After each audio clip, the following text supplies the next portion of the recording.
स्वागत है आपका हमारी पाठशाला में। आज हम लेटर को कवर करेंगे।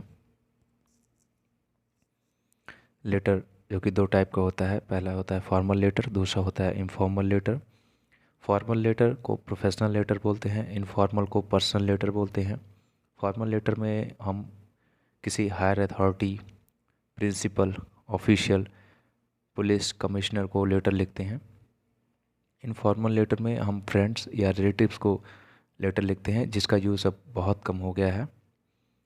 प्रोफेशनल लेटर का फॉर्मेट है, पहले लेफ़्ट कॉर्नर पे सेंडर एड्रेस आएगा, उसके बाद date, receiver address, salutation, subject.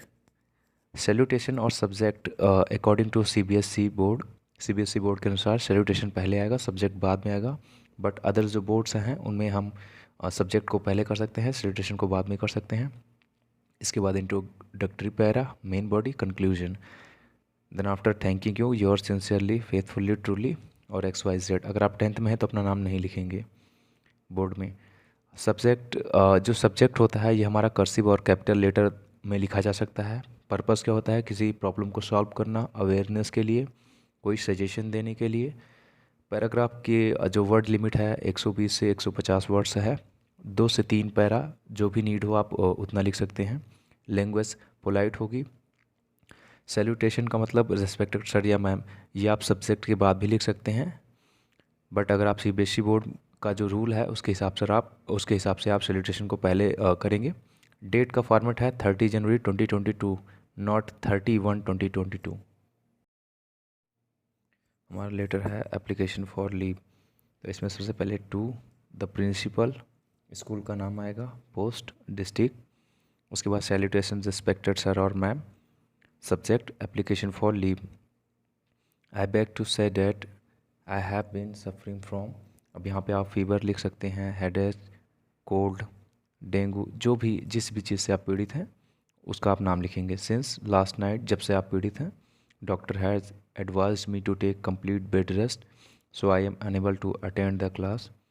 I therefore request you to kindly grant me leave for 1 day from 29th of January to 31st of जनवरी।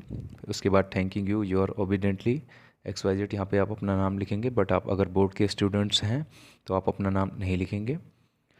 अगर आपको serious illness है तो आप जो है लीव को बढ़ा सकते हैं और वो डॉक्टर प्रेस्क्राइब करेंगे, उसी के बेसिस पे आप अपनी लीव को बढ़ा सकते हैं।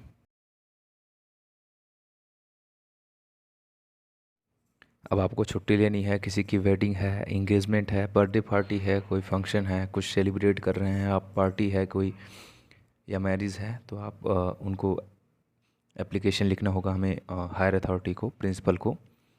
तो इसमें to the principal, school name, post, district, subject, salutation, ये सारी चीज़ें सेम होंगी। उसके बाद most respectfully I beg to say that the marriage of my elder, भाई बहन जो भी हैं जिनकी भी शादी है उनका नाम, हैज़ बीन शेड्यूल्ड ऑन, जिस भी डेट को हुआ है।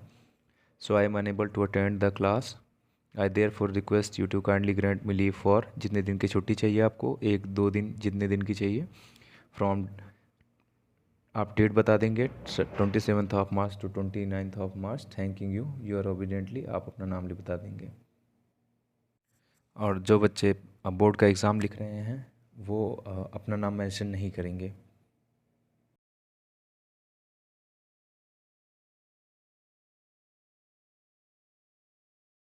इसी प्रकार से किसी की डेथ हो गई है या आपको इंजरी हो गई है आपको, तो आप एक लाइन चेंज करेंगे, most respectfully I beg to say that, ये सारी चीज़ें सेम रहेंगी। इसके बाद आप लिख देंगे my maternal uncle passed away due to cancer, cholera, जिस भी रीजन से हैं आप ये भी बता सकते हैं। अगर इंजरी हुई है तो most respectfully I beg to say that. अब आप एक लाइन यहाँ पे जोड़ देंगे, I got injured by bike और car last evening, doctor has advise me to take complete bed rest. ये चीज़ें आप ऐड कर देंगे और सारा फॉर्मेट एज इट इज़ रहेगा। आपकी कोई भी क्वेरी है कमेंट करके बताइए। Finally, thanks for watching.